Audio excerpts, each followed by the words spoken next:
Nuestra primera unidad. Introducción, generalidades, filosofía del diseño sísmico, criterios de estructuración, diseño y predimensionamiento de elementos estructurales en edificaciones. Un título largo de la unidad, de la primera unidad.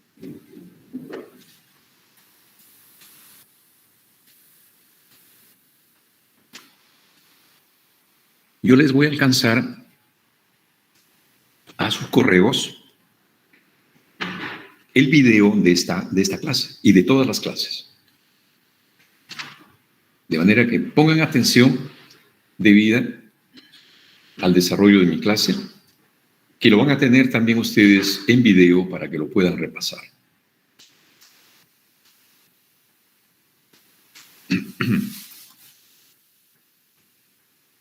Generalidades. La filosofía del diseño sismo resistente tiene como premisa salvaguardar la vida humana durante la ocurrencia de un sismo destructivo. Lo que está en negrita es muy importante. La premisa de la filosofía del diseño sismo resistente es salvaguardar la vida humana durante la ocurrencia de un sismo destructivo, bajo las mejores condiciones técnicas y económicas. ¿Qué significa eso? Salvaguardar la vida humana durante la ocurrencia de un sismo destructivo. Un sismo destructivo es un sismo con intensidad mayores a 7 grados. Es decir, un sismo de intensidades mayores, 7 grados a más, son sismos destructivos. Y nuestras edificaciones tienen que estar construidas de tal manera de que no hayan pérdidas de vidas humanas. No hayan pérdidas de vidas humanas. Fíjense la filosofía del diseño sismo resistente. Es importante cuidar las vidas humanas, que no hayan pérdidas de vidas humanas, bajo las mejores condiciones técnicas y económicas. Es decir, diseñarlas de manera técnica y económicas. Optimización técnica y económica en el diseño. Optimizar un diseño técnica y económicamente es el objetivo general de nuestro curso en el diseño de elementos estructurales. Punto 2. El objetivo del diseño sismo resistente es analizar, diseñar y detallar las estructuras para que durante la ocurrencia del sismo trabajen adecuadamente en el campo inelástico para cumplir la filosofía del diseño sismo resistente. Ese es el objetivo del diseño sismo resistente.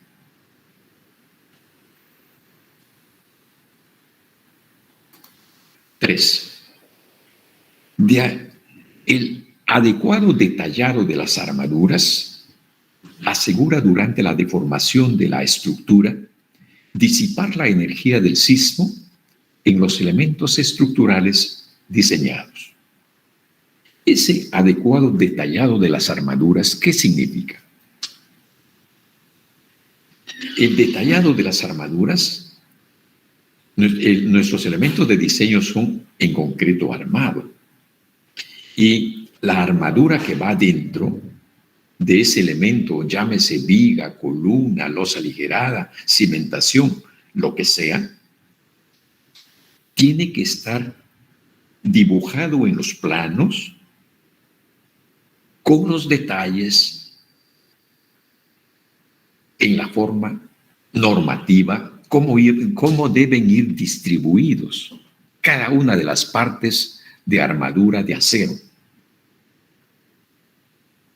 Si eso hacemos en nuestros planos, entonces nos asegura durante la deformación de la estructura que esos elementos van a disipar la energía del sismo.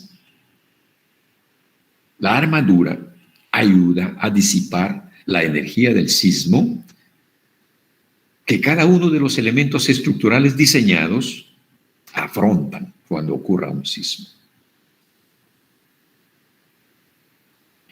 El diseño asegura el comportamiento inelástico en los elementos estructurales mediante requisitos normativos que buscan proporcionar ductilidad. Siempre nosotros vamos a diseñar elementos dúctiles en el campo inelástico. El campo inelástico, ustedes recordarán del curso de resistencia de materiales. En resistencia de materiales, a ustedes les han presentado una curva, esfuerzo, deformación. El esfuerzo como ordenada y la deformación como abscisa, para varios elementos. Si se trata del acero, esa curva, esfuerzo de formación del acero, tiene una forma muy típica. La primera parte de la curva es una línea recta, ligeramente inclinada. Esa es la etapa del comportamiento lineal del material. Y ese comportamiento lineal del material está en el campo elástico. Por eso su comportamiento es lineal, una recta lineal, una línea recta.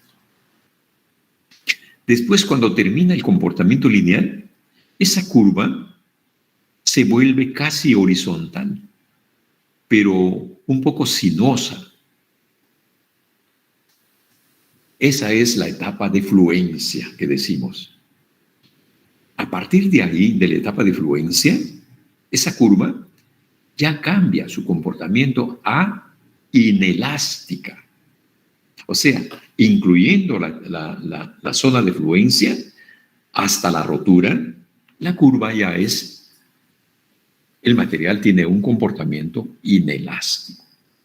En ese campo de comportamiento inelástico se ubica el desarrollo de nuestro método que vamos a utilizar en el diseño en concreto armado, buscando diseñar siempre elementos dúctiles. Ahí dice, en ese punto 4, el diseño asegura el comportamiento inelástico de los elementos estructurales diseñados mediante requisitos normativos que buscan proporcionar ductilidad.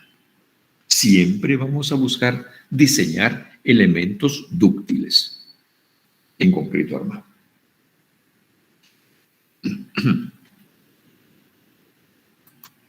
5. Los códigos reconocen la complejidad del diseño sísmico y definen alcances u objetivos generales. Los códigos, nuestro código es el código E060, Código Nacional. Vamos a tener a la mano el Código Nacional de Diseño en concreto y también el código E03, el código del diseño sismo resistente. Esos dos códigos también, al igual que el E020, que tiene que ver con metrados, se utilizan cotidianamente en el desarrollo del diseño de elementos estructurales, en concreto armado.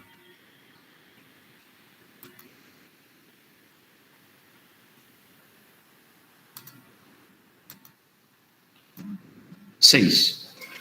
Para la norma peruana E030, diseño sismo resistente, la filosofía de diseño sismo resistente consiste en: punto A, evitar pérdida de vidas humanas. Punto B, asegurar la continuidad de los servicios básicos. Y C, minimizar los daños a la propiedad. Ya, eso es textualmente lo que dice la norma de diseño sismo resistente E030 en lo que respecta a la filosofía de diseño sismo resistente. 3 puntos. A, evitar pérdida de vidas humanas. B, asegurar la continuidad de los servicios básicos. Y C, minimizar los daños a la propiedad. Asegurar la continuidad de los servicios básicos. ¿Cuáles son los servicios básicos? Agua, electrificación, electricidad. Agua, desagüe, electricidad. Servicios básicos. Minimizar los daños a la propiedad. 7. Dar protección completa frente a todos los sismos. No es técnica ni económicamente factible. Dar protección completa frente a todos los sismos no es técnica ni económicamente factible. Concordante con la filosofía, la norma establece los siguientes principios. ¿Cuáles son esos principios que establece la norma? Parte A. La estructura no debería colapsar ni causar daños graves a las personas, aunque podría presentar daños importantes debido a movimientos sísmicos calificados como severos para el lugar del proyecto. B. La estructura debería soportar movimientos del suelo calificados como moderados para el lugar del proyecto, pudiendo experimentar daños reparables dentro de límites aceptables. C.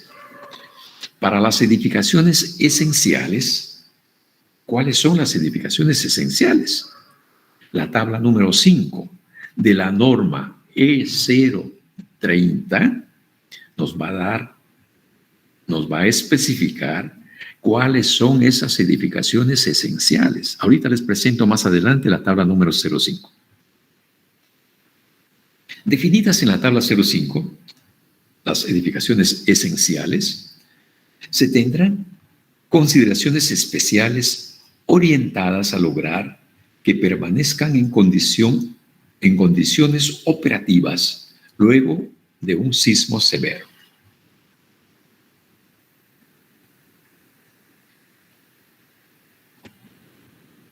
Esta norma E030, diseño sismo resistente, dice que ante un sismo severo, las edificaciones esenciales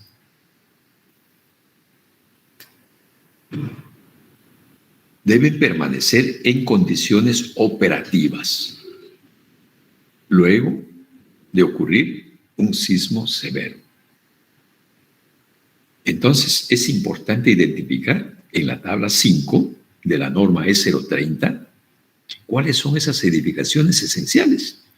Básicamente son hospitales. Ya lo vamos a ver. Vamos viendo la tabla 5. La tabla 5. Aquí está la tabla 5.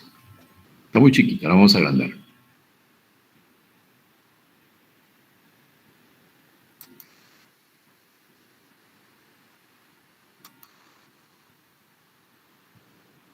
Ahí está más grande. La tabla 5. ¿Qué dice la tabla 5? Categoría de las edificaciones y factor U. ¿El factor U qué es? Es el factor de uso de la edificación. Factor U, factor de uso. Categoría en la columna de la izquierda. Categoría A.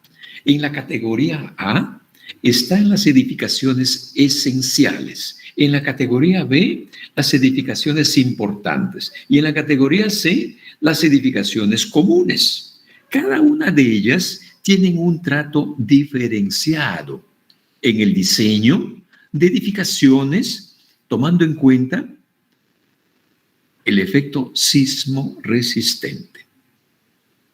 Por eso les digo que esta tabla 5 no está en la norma E06, que es diseño en concreto armado. Está en la norma E03, diseño sismo resistente. Por eso les digo, se relaciona mucho nuestro curso con la norma E03. En la categoría A, edificaciones esenciales, como A1 lo subdivide y como A2. La primera, la subdivisión de edificación esencial A1. ¿Cuáles son? Establecimientos de salud del sector salud, públicos y privados. Del segundo y tercer nivel. El segundo y tercer nivel son los hospitales más grandes que hay, tanto públicos como privados. Si son privados, son clínicas, que se llaman así, pero se refiere a ambos, según lo normado por el Ministerio de Salud. Esas son del segundo y tercer nivel, que son los más grandes, los hospitales más grandes o las clínicas más grandes. En A2, edificaciones esenciales cuya función no debería interrumpirse inmediatamente después de que ocurra un sismo severo, tales como establecimientos de salud no comprendidos en la categoría A1, o sea, los de menor importancia, es decir, desde el primer nivel para abajo. Puertos, aeropuertos, locales municipales, centrales de comunicaciones, estaciones de bomberos, cuarteles de fuerzas armadas y policía, instalaciones de generación y transformación de electricidad, reservorios, plantas de tratamiento de agua, todas aquellas edificaciones que puedan servir de refugio después de un desastre, tales como instituciones educativas, institutos superiores tecnológicos y universidades. Nosotros estamos en la categoría A2 como universidad. Se incluyen edificaciones cuyo colapso puede representar un riesgo adicional, tales como grandes hornos, fábricas y depósitos de materiales inflamables o tóxicos, edificios que almacenen archivos e información esencial del Estado. Esas son todas las edificaciones esenciales, subdivididas en A1 y en A2.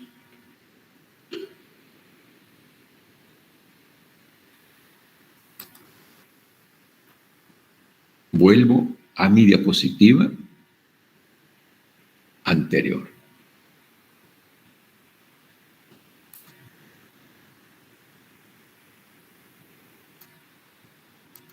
Ahí estamos. Pasamos a la siguiente.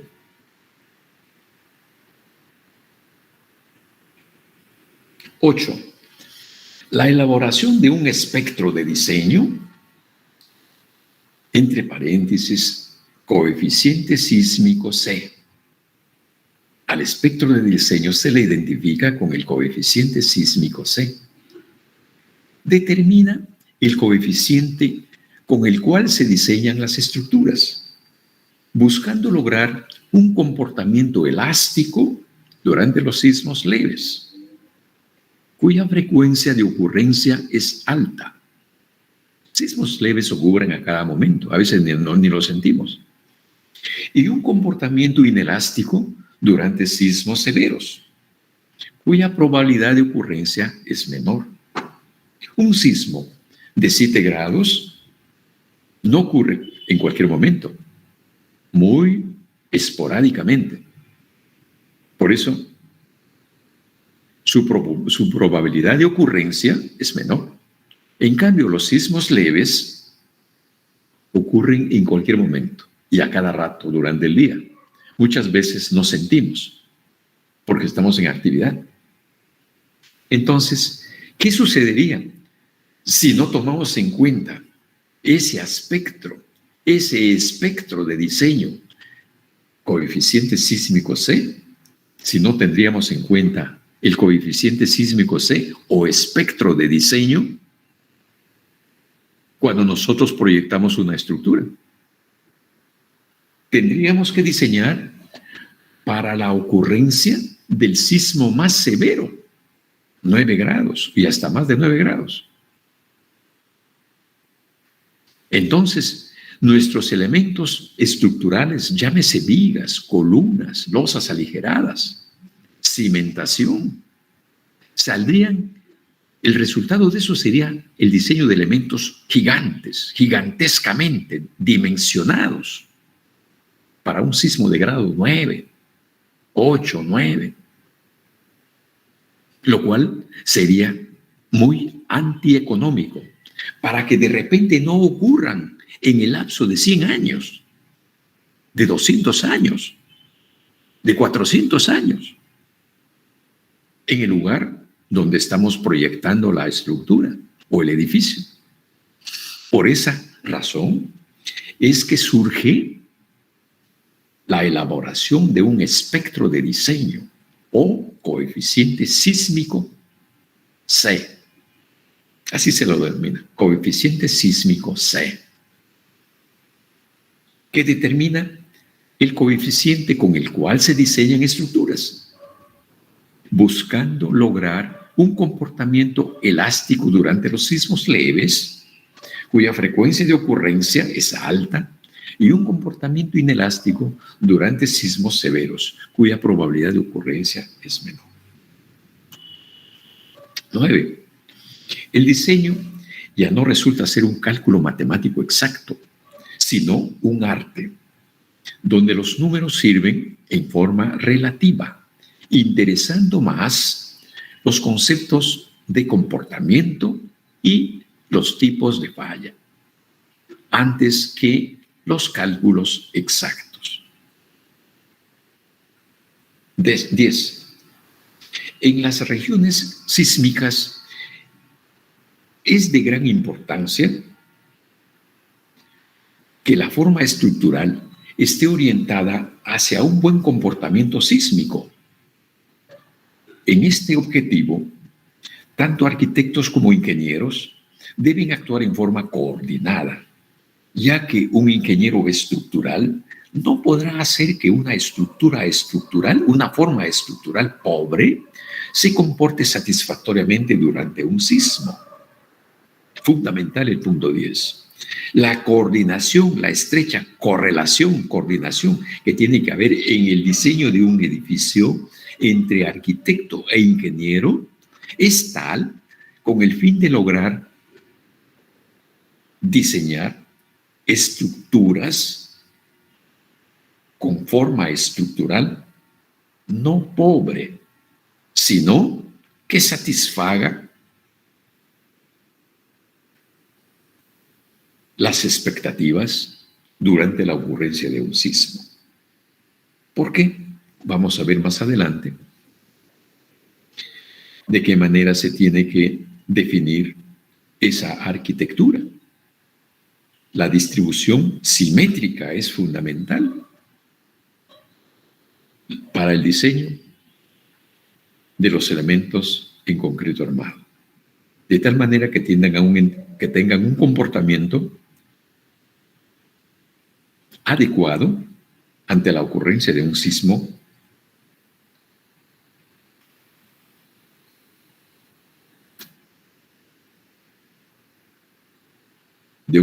severo.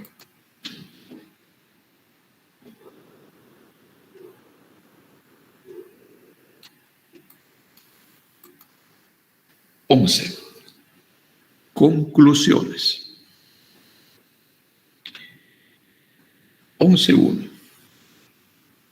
Un gran sismo produce fuerzas de inercia que son muy superiores a la carga más severa que soportará la estructura durante su vida útil. Sin embargo, solo existe una pequeña probabilidad de que esta carga ocurra.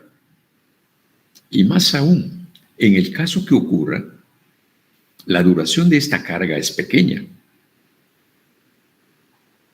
Esta combinación de condiciones hace que el diseño esté orientado a evitar el colapso frágil de una estructura, aún para el caso del sismo más fuerte, pero aceptando la posibilidad de daños estructurales sobre la base de que es más económico reparar o reemplazar las estructuras dañadas por un gran sismo que construir todas las estructuras suficientemente fuertes para evitar daños. Observen lo resaltado y subrayado. Es más económico reparar o reemplazar las estructuras dañadas por un gran sismo que construir todas las estructuras suficientemente fuertes para evitar daños.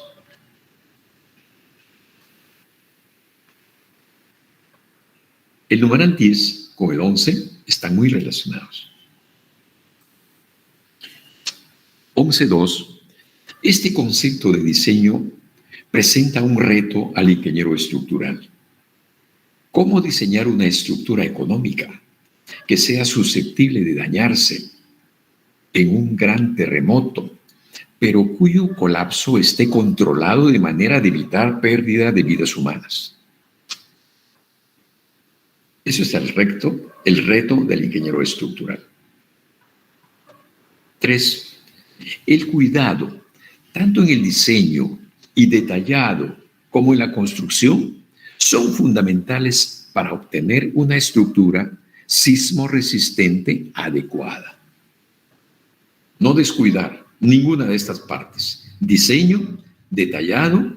El detalle es parte del diseño, sino que acá lo estamos separando. Diseño y detallado. Así como la etapa de construcción. Ambas son fundamentales tanto para obtener una estructura sismo resistente adecuada.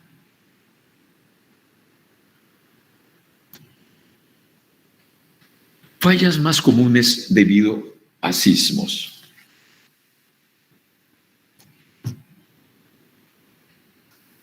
¿Cuáles son las fallas? Es importante identificar las fallas más comunes que ocurren durante un sismo. Es fundamental identificarlas para tomar previsiones en los casos de diseño. La observación de fallas más comunes producidas por sismos en estructuras dañadas permite concluir que, en su mayoría, provienen de sectores en que se producen cambios bruscos en las propiedades resistentes, principalmente de las rigideces. ¿Cuáles son los elementos? Columnas cortas, vigas muy peraltadas. Son los casos típicos. O de problemas de estructuración, diseño o construcción. Las fallas más frecuentes son daños en tabiquería de ladrillos, cornisas, vidrios y parapetos, debido a estructuras muy flexibles, con poca rigidez lateral y sin detalles especial de ellos. 2. Colapso de edificios por poca capacidad resistente en una dirección, como vigas chatas y columnas de poco peralte en la dirección secundaria, entre comillas. Pongo secundaria. Hoy en día ya no se debe hablar de dirección principal ni dirección secundaria. Se identifica dirección en X o dirección en Y. Figura I1. Planta de edificio estructurado con criterio clásico obsoleto para un país sísmico como el Perú. La fuente es el texto de Blanco, que está en su sílabo, como referencia bibliográfica número 1. Les dije que ese texto lo voy a utilizar en esta parte. Blasco,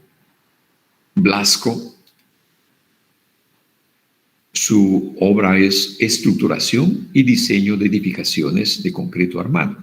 El Colegio de Ingenieros, el capítulo de Ingeniería Civil, lo ha editado. Fíjense, la planta de este edificio, antigua, así se diseñaba antes, en antaño. De nuestra ciudad universitaria hay edificios que se han diseñado así y son pabellones de aulas, el pabellón de aula número 1, número 2. Están diseñados bajo este criterio obsoleto. La norma lo permitía eso. Ese primer edificio de aulas se ha diseñado en 1974. 1974. Un poco más. 1976 quizás. Sí, 76. ¿Ya? 1976.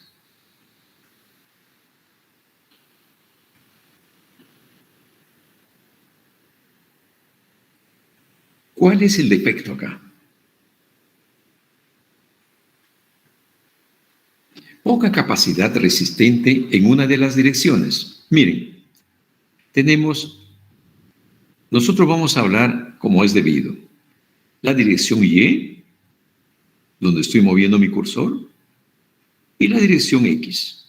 Así debemos expresarnos. Ya no dirección secundaria, por eso está entre comillas acá, porque esto es obsoleto.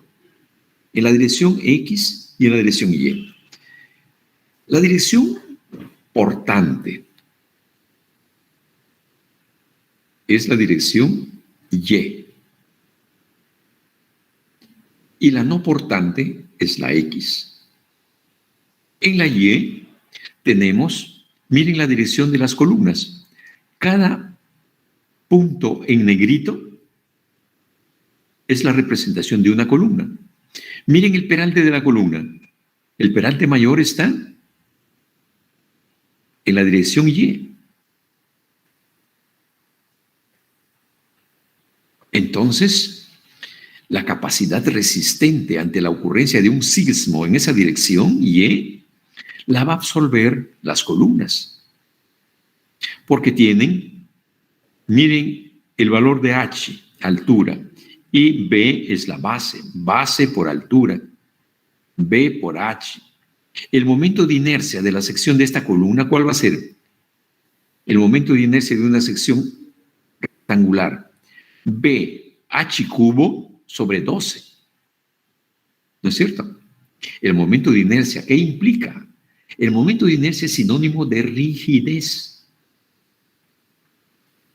Sinónimo de rigidez. Un mayor momento de inercia significa alto grado de rigidez.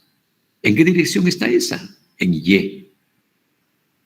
En cambio, en X, fíjense, en X, en la dirección X, que sería esta otra, miren, la altura sería, y la base sería esta. B, H cubo, la H es pequeñita y está elevado a la potencia 3 cubo sobre 12. El momento de inercia en esta dirección de las columnas es muy pobre. Si ocurre un sismo en esta dirección, X, estos paños, esta es una losa aligerada que descansa, la flecha dice, se apoya en esta viga y en esta otra. Así, la dirección de las flechitas de doble cabeza significa la dirección de las viguetas de la losa aligerada que se distribuye en este paño. Aquí hay otra losa aligerada en este otro paño y de igual manera acá. Y cada uno de estos paños conforman todo este techo, soportado por estas vigas. Estas son las vigas en la dirección Y, portantes, vigas que cargan. La carga vertical, la carga de inercia. ¿Ya? Estas. Las otras en la dirección contraria, X, miren, son anchas, están en líneas discontinuas. Aquí solo sirven de amarre a las columnas, no cargan nada más que su propio peso. Con ese criterio se diseñaron en esa época. En la mayor dimensión, que es la dirección Y, aquí está la mayor dimensión. Esta dimensión es muy mayor que esta otra dimensión X. En la mayor dimensión se definía la dirección principal, entre comillas, principal. Nosotros le llamamos la dirección Y, portante en este caso. Y en la menor dirección, en la menor dimensión, se consideraba la dirección secundaria, entre comillas. Ahora nosotros le llamamos la dirección en X no portante, porque acá no descansa ninguna losa. Las losas descansan acá, porque estas losas son armadas en una dirección nada más, descansando en las vigas en la dirección Y. Entonces, si ocurre un sismo en la dirección X, las columnas que soportan verticalmente la carga de sismo, que se idealiza que es horizontal, se van a deflexionar tremendamente. Es decir, acá se va a producir una especie de acordeón. Por la falta de inercia que tiene la dirección X. ¿Ya? En cambio, la dirección Y tiene una alto momento de inercia, se comportan rígidamente los elementos columna, que son los elementos verticales, ¿no? Estructurales. En la dirección Y tiene buen soporte, buena resistencia. En cambio, en la dirección X son muy flexibles. ¿Ya? Entonces, eso es lo que nos da el punto 2, colapso de edificios con poca capacidad resistente en una dirección. En este caso, en la dirección X. Poca capacidad resistente en la dirección X. Y para que eso no ocurra, ¿qué tendríamos que hacer para mejorar este diseño antiguo, mal hecho? Para la actualidad, tendríamos que aumentar en la dirección X, en vez de que esta columna sea de forma rectangular, aquí en la esquina, le podríamos nosotros diseñar como una viga en forma de L, es decir, una viga en sección L. Y esta de acá, una viga en sección T. Columna, viga de igual manera, una columna en sección T. Y acá en L. De igual manera acá tendríamos que diseñar una columna en sección T. En sección T. Acá, ¿cómo sería? Una columna en sección cuadrada. Es decir, que tenga en ambas direcciones la misma dimensión, el H. De igual manera, acá. Todas las interiores, sección cuadrada, y las exteriores, esquineras L y exteriores T. Y así mejoraría este diseño. Lograríamos que en ambas direcciones, tanto Y como X, la estructura tenga un momento de inercia alto, una capacidad resistente al efecto de sismo. El efecto de sismo siempre se considera como una carga horizontal que actúa concentrada en cada piso, donde está concentrada la carga, en cada piso. Columnas peraltadas en dirección de pórticos principales, principales poniéndolo entre comillas, ¿no? Vigas peraltadas en la dirección de pórticos principales y vigas chatas en la dirección secundaria. Las vigas chatas en la dirección secundaria y vigas y columnas peraltadas en la dirección Y, en este caso, ¿no? Y vigas chatas. Estas vigas no son peraltadas. Estas vigas chatas se confunden con el peralte de la losa aligerada. Exactamente eso existe en nuestros pabellones de aulas, por ser edificios, como les comenté, que han sido diseñadas en épocas de la década del 70, muy antiguas.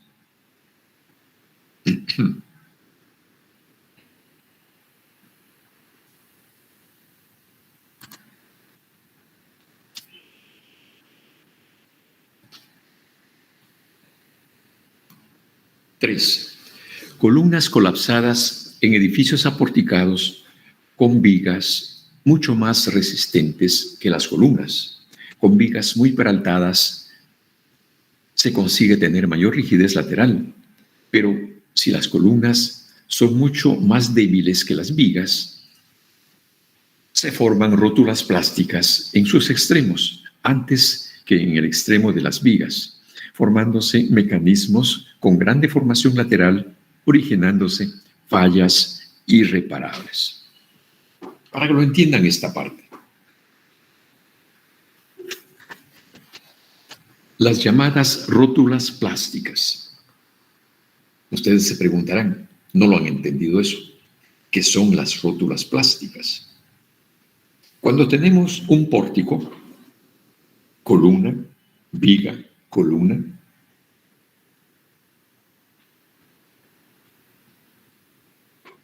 ¿cuál de los elementos de ese pórtico debe fallar primero? Según el punto 3 que estamos analizando. ¿Debe fallar primero la viga o la columna? Debe fallar primero la columna, ingeniero. La viga. Si falla la columna, no te da tiempo de escapar. Te aplasta. Falla la columna y se viene todo abajo. En cambio, si falla la viga, primero te avisa. Se dobla. No se viene todo el techo abajo. Te avisa. Te permite escapar, salir, correr. Por eso, fundamental, el texto en el punto 3, esa rótula plástica que se entiende, cuando nosotros tenemos un diagrama de momentos flectores que sirve para el diseño en concreto, armado, ese diagrama de momentos flectores, ¿qué tiene? Tiene la viga, el diagrama de viga, del diagrama de momento flector de una viga, tiene momentos máximos y mínimos. Tiene un comportamiento, dependiendo del tipo de carga, si es una carga uniformemente distribuida, como se da en estos casos, cargas uniformemente distribuidas generalmente. El mayor momento positivo está en el centro, aproximadamente. Aproximadamente en la parte central del espacio. El momento positivo de la viga. Y el momento negativo en el extremo, en el apoyo. Generalmente, el momento negativo es mayor que el momento positivo. Por eso es que cuando falla una viga, no va a fallar en el momento positivo, porque ese valor es menor que el momento negativo. Va a fallar en el extremo para el valor del momento negativo, que en números es mayor que el momento positivo. Por eso falla ahí. Ahí se forma, en esa sección de mayor momento, ahí se forma esa llamada rótula plástica. Cerca al contacto, prácticamente en el contacto con la columna. Si falló ahí la viga, primero antes que la columna, el techo se viene abajo. O primero se forman ranuras, avisa. Si la viga falla primero. Pero se tiene que diseñar para que esa viga no falle, para que esa viga falle primero, para que la columna falle después que la viga. Si falla primero la viga, entonces avisa para salir. Va a fallar en la unión, cerca de la unión, junto en la unión de la viga con la columna, porque ahí está el momento flector máximo. Con ese momento máximo del apoyo, momento negativo, con eso se empieza diseñando la viga. De tal manera que cuando diseñemos la columna, a la columna hay que darle mayor capacidad resistente.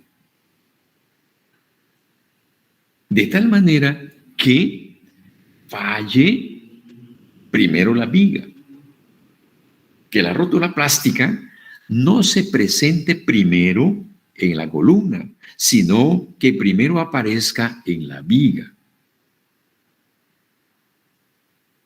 A eso se refiere ese punto 3.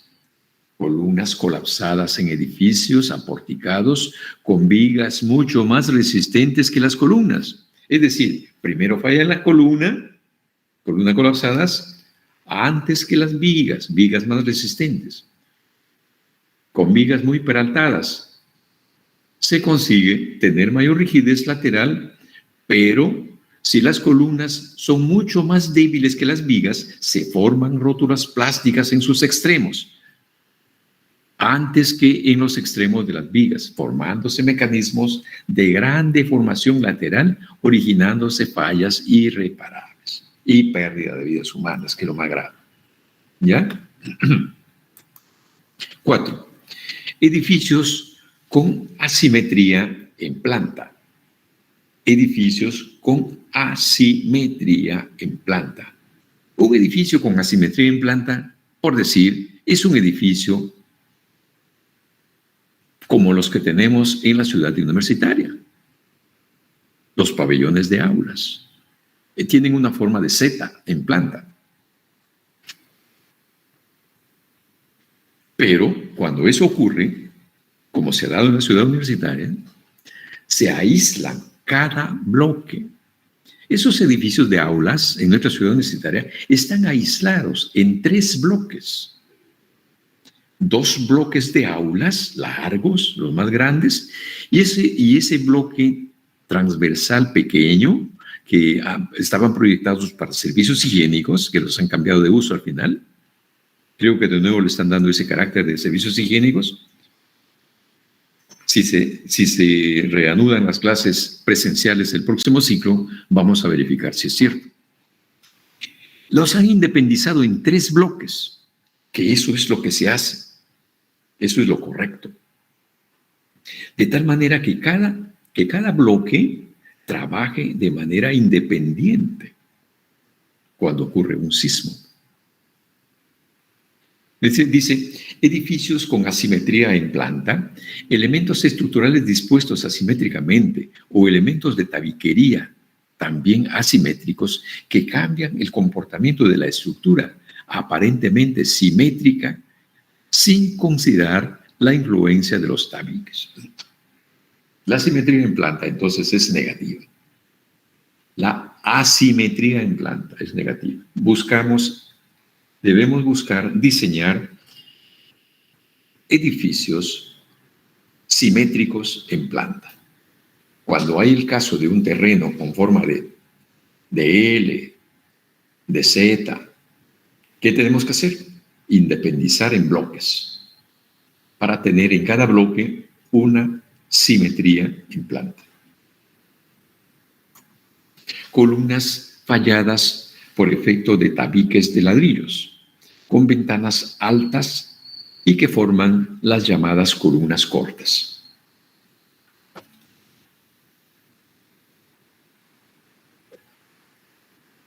En los edificios de pabellones de aulas tenemos ese problema. Columnas cortas. En un aula del pabellón 1, 2 o 3, todos ellos tienen ese defecto. El lado donde están ubicadas, no la puerta de acceso, el lado de las ventanales grandes. No en la puerta de acceso, en el lado opuesto a eso. Están las ventanas que iluminan y ventilan.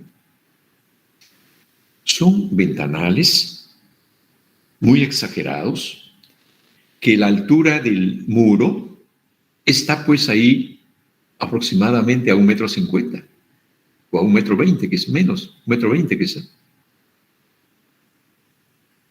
1,30 m por ahí.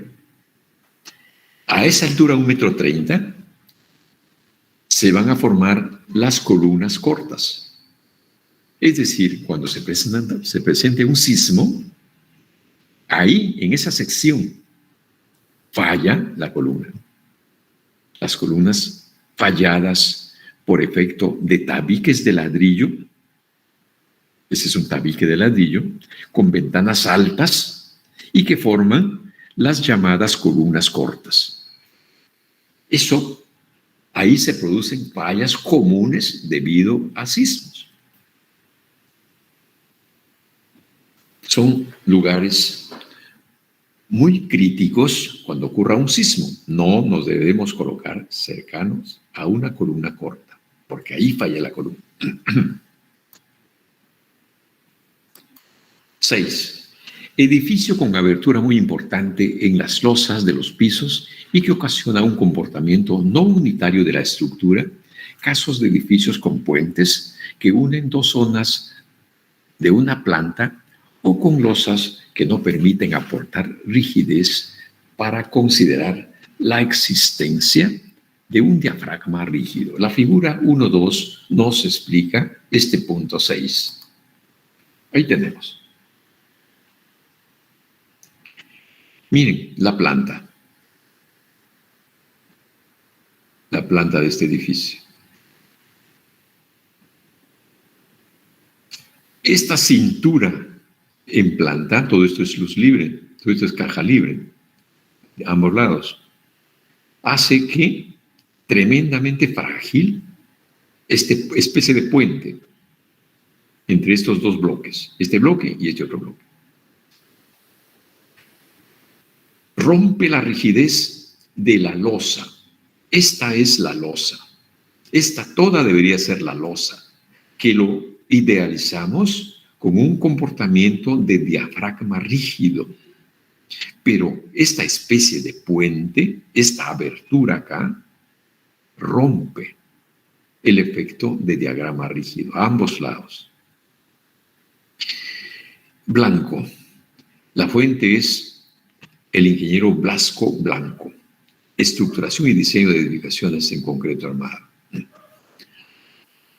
La planta de edificio con mucha rigidez en E, todo esto que aparece en negrito,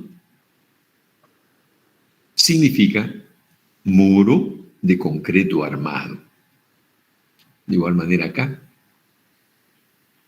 en negrito, muro de concreto armado. Esto puede ser la caja de un ascensor, por eso está todo en concreto armado. Significa pues que todo esto tiene una alta rigidez. Todo esto es concreto armado. Tremenda rigidez. Concentración de rigidez en la eje E. Y con reducción de losa en planta entre los ejes C y D. Reduce tremendamente la rigidez de la losa en planta, porque solamente tiene este puente acá, este pequeño ancho. Estos son defectos de diseño, defectos grosos de diseño, con criterio estructural. ¿Ya? 7. Edificios en formas rectangulares muy alargadas, donde la hipótesis de diafragma rígido para las losas pierde validez y donde los efectos de torsión accidental son importantes.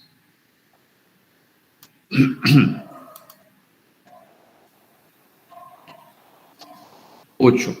Edificios con formas en L, donde la asimetría en planta ocasiona esfuerzos importantes debido al giro o torsión. Ya les he hablado de los edificios en formas de L. Edificios con reducciones en planta importantes y asimetrías, con elementos estructurales que no continúan en pisos superiores, ocasionando discontinuidades y cambios bruscos de rigidez. 10. Edificios con muros o placas que se eliminan en el primer piso, concentrando demandas de ductilidad excesivas para las columnas del primer piso, dado el comportamiento de sólido rígido de las placas superiores. Cuando se discontinúa una columna, muere la columna y ahí la discontinuidad vertical genera un comportamiento negativo, excesivas ductilidades, que también es negativo. Vigas muy cortas ubicadas entre dos muros o placas, formando un sistema estructural denominado de muros acoplados, donde se generan fallas por cortante de las vigas que por pequeña longitud suelen ser muy rígidas, las llamadas muros acoplados. Edificios con tanques de agua apoyados, teniendo columnas muy débiles en relación a la viga que los une y que forman el tanque propiamente dicho.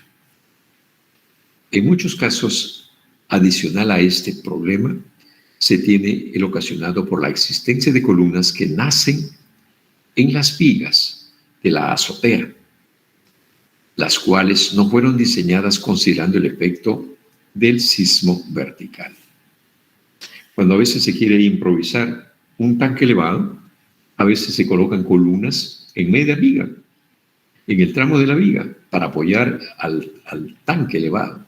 Entonces, si esa carga que se le aplica a la viga debido a la carga puntual que genera la columna, si no ha sido tomado en cuenta en el diseño de dicha viga, es algo que va a producir daños cuando ocurre un sismo vertical.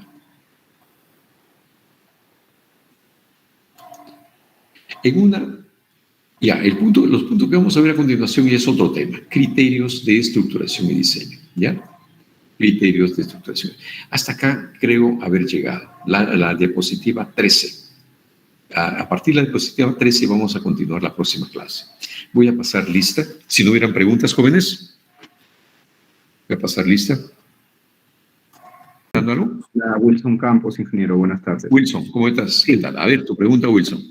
Sí, mi pregunta era que en clase se puede alzar la mano y ahí se hace la pregunta, ¿correcto? Lo que pasa es que... Por supuesto.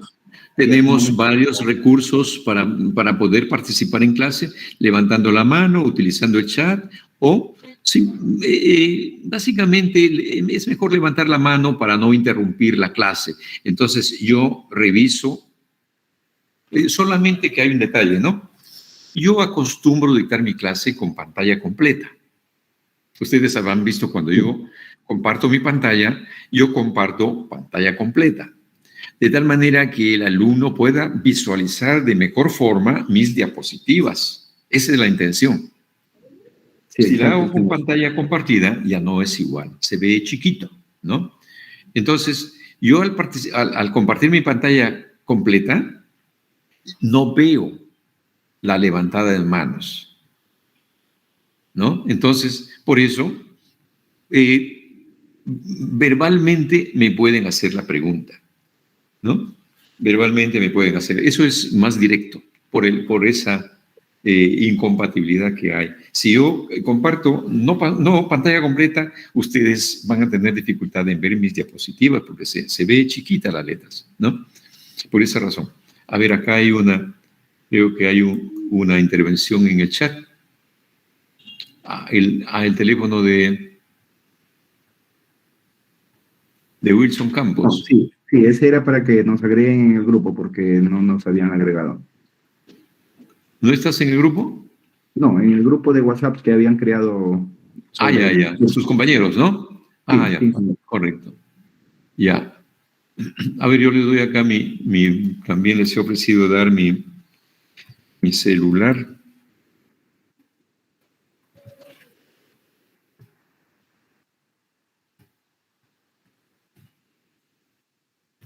Ese es mi celular.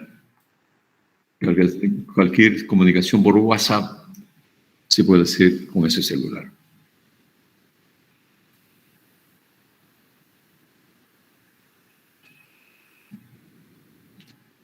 Luis Fernando Lucio. Sí, ingeniero, disculpe, a mí también quisiera que me agreguen. Igual le voy a hablar al WhatsApp por si acaso. ¿Por qué no estás en...? Ingeniero. Es para tu grupo, para las coordinaciones que ustedes están haciendo, ¿no? Ya, es otra cosa. Ingeniero. ¿Sí? Quería comentar que he mandado un link al chat de la reunión para que se puedan unir todos al grupo. Ya. No hay problema. La comunicación del chat es...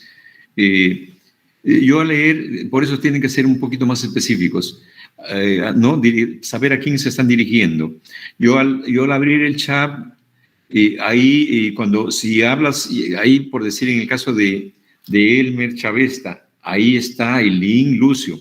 Ya sé que entre ustedes se están comunicando, pero a mí, por favor, me dan el número. Yo podría también estar pensando de que va dirigido para el... ¿A quién va dirigido ese chat? Eso es importante, ¿no? ¿A quién va dirigido el chat? ¿A sus compañeros o al profesor? ¿No? Para podernos entender. Si no, yo leo varios chats y no sé si están dirigidos a mí o ustedes se están dirigiendo entre compañeros, ¿no? Sean un poquito más precisos al enviar sus chats. Eso es tema de comunicación, jóvenes, ¿no? Como el chat es común tanto para el docente como para los estudiantes, ¿no? Hay que individualizar por eso cuando ustedes dirigen un chat. ¿Ok? Ingeniero, quisiera hacerle una consulta. A ver, John Roland. Sí. Lista. Ingeniero, quisiera hacer una consulta sobre el tema de conclusión de concreto, ¿no? Sobre lo que hemos visto, el tema sísmico. ¿Te escucho? ¿Qué tan recomendable? Bueno, supongamos que tengamos un terreno rocoso, ¿no? Ya. Entonces, ¿qué recomendable es para el tema de la cimentación en una zona rocosa donde, bueno, no se puede utilizar lo que es explosivo para profundizar, ¿no? A ver. En un terreno rocoso queremos proyectar un edificio. Uh-huh. Tu pregunta va de manera concreta, ¿a qué profundidad vamos a cimentar? Exacto, si es que, bueno, hay casos que se puede utilizar explosivos para profundizar, para sacar lo que es el tema de la roca, y hay casos que no se puede utilizar, simplemente hay que construir encima de esa zona rocosa, ¿no? Ya te entendí, John Arista. Mira, cuando nosotros tenemos que proyectar un edificio, el estudio de suelos responde esas preguntas. La mecánica de suelos responde esas preguntas. Yo ayer estuve tocando eso con mis alumnos de mecánica de suelos, esos temas. Fíjense, yo estoy enseñando mecánica de suelos también en agrícola, este ciclo. La mecánica de suelos, uno de sus objetivos, tiene trabajo de campo y trabajo de gabinete. En el trabajo de campo, para un estudio de suelos, que es fundamental, necesario hacerlo para proyectar un edificio. Empezamos haciendo el estudio de suelos. En el estudio de suelos nosotros salimos al campo y al hacer la exploración del subsuelo, mediante calicatas, mediante sondajes, sea cual fuere el método de exploración, tenemos que identificar la estratigrafía del suelo. ¿Qué estratos hay donde vamos a cimentar un edificio? ¿Cuál es el objetivo de excavar? Para reconocer cuál es el perfil estratigráfico del suelo. Y dentro de esos estratos, escoger el que sea más adecuado en resistencia, carga y en deformación. Entonces, si el estrato es rocoso, bueno, la roca es un excelente material para cimentar. El problema es si esa roca nace en la superficie del terreno donde queremos proyectar, ¿cuánto lo voy a excavar? Sí. Creo que esa es tu pregunta. ¿Qué profundidad? Si el suelo es muy rocoso, dificulta excavarlo, entonces será factible cimentar en la superficie sin ninguna excavación. Sí. Esa es tu pregunta. No, siempre tenemos que hacer una profundidad de excavación. La mínima normativamente es 80 centímetros. La mínima. Porque no solamente es la resistencia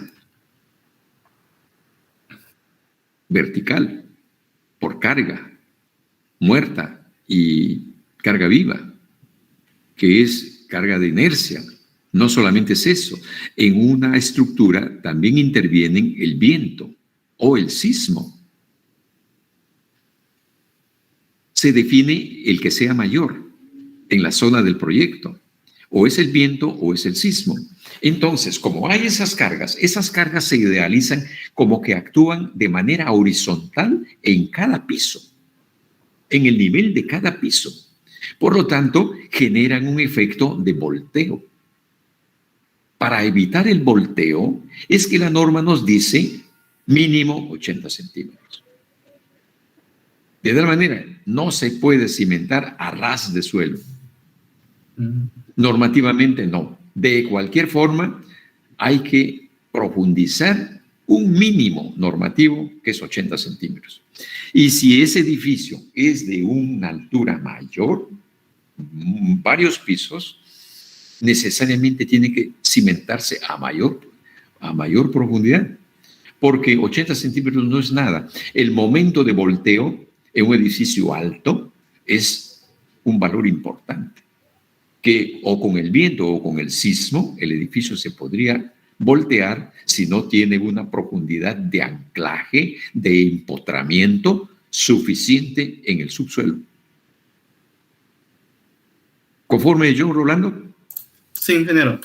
Bueno, mi pregunta va sobre todo porque en una experiencia en campo, por la zona de Cajamarca, en una obra de saneamiento vi que estaban construyendo un reservorio encima de una zona rocosa, ¿no? O sea, ni siquiera excavaron.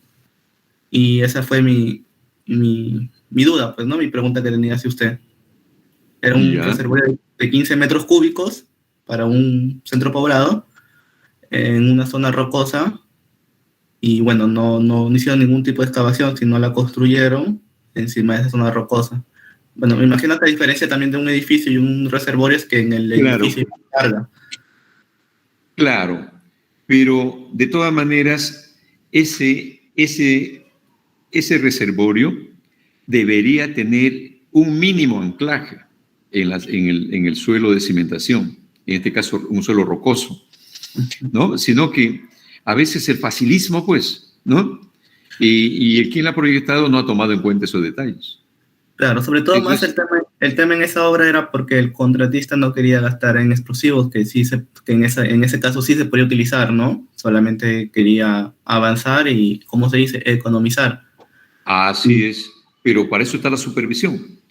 El contratista no puede hacer lo que se le da la gana en una obra pública. Para eso está la supervisión. La supervisión tiene, de repente, cómo ha estado hecho el expediente. El expediente técnico también hay que ver eso. Porque si el expediente técnico está así, el mismo contratista ejecutor de la obra tendría que haber observado, porque tiene responsabilidades normativas. Si yo no soy el proyectista, yo soy el constructor, tiene tan igual responsabilidad que el proyectista, que ha hecho mal el expediente, porque el ejecutor, el contratista, tiene que revisar si el expediente está bien hecho antes de construir. Si no está bien hecho, plantear las observaciones antes de construir para que se corrijan. Si no, comparte responsabilidades. Eso es muy cierto, ingeniero. Por ejemplo, yo he tenido algunas experiencias en obras públicas, bueno, trabajando para contratistas, ¿no? Y veía que, por decir, a veces cuando uno presenta un informe de compatibilidad, a veces la supervisión, si es que buena supervisión lo revisa y si es que no, bueno, simplemente lo aprueba, pues, ¿no? Como se dice. Y a veces al momento de la ejecución vienen algunos inconvenientes en el tema de estructuras, ¿no? Sí, bueno, ese tipo de actitudes de la supervisión o inspección obedecen pues o a no conocer el tema, es uno, y otras es actos de corrupción que existen, ¿no? Que, bueno, pues informes favorables al ejecutor de obra por cuestiones más que todo evitar ejecutar algunas partidas que implican, eso es un acto de corrupción, porque el contratista tiene un expediente que tiene que cumplirse. Como lo dije anteriormente, si el expediente está mal hecho, tiene la obligación el contratista, el ejecutor, de plantear las observaciones al expediente para que la entidad los corrija por intermedio de la supervisión o inspección de obra, ¿no? Eso es lo correcto. Esa era mi consulta, ingeniero. Muchas gracias. Ok, está buena tu pregunta, John. Tienes ya una participación en la semana. Tu apellido es Arista. Arista, ¿no? Lista. Sí. El primero de la lista. Arista Guerrero. Sí. ¿Ya? Muy bien. Ingeniero, ¿qué tal? Buenas tardes, disculpe. Ingeniero, me llamó lista, pero mi internet estaba fallando y no lo pude interrumpir porque estaba conversando con mis compañeros. Usted, España Farro, ingeniero. Estaba presente desde el inicio. ¿Tú eres? España Farro, ingeniero. España, ¿no? Sí, ingeniero. César David, España. Ya, ok. Me estaba sorprendiendo tu ausencia, porque tú eres alumno del siglo pasado también. ¿Por qué? ¿Por qué? ¿Qué me habrá querido decir? Sí, ingeniero. Estaba España. solamente que estaba fallando mi internet y No no hay puedo problema. hablar. Ahorita regularizo tu asistencia. Ahorita regularizo, no te preocupes. Ya, ingeniero, muchas gracias. España Farro. Ok. Subsanada la inasistencia.